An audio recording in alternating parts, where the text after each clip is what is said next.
I'm sorry, this is so hard. There we go.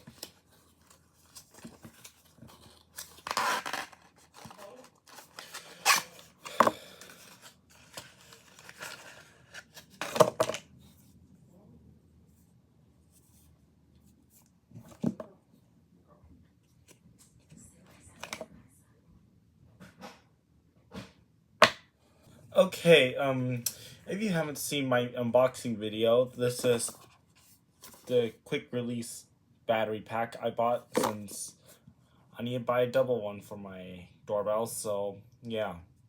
And this is the battery itself. I'm gonna go charge it. So with that, thank you very much for watching. Bye-bye.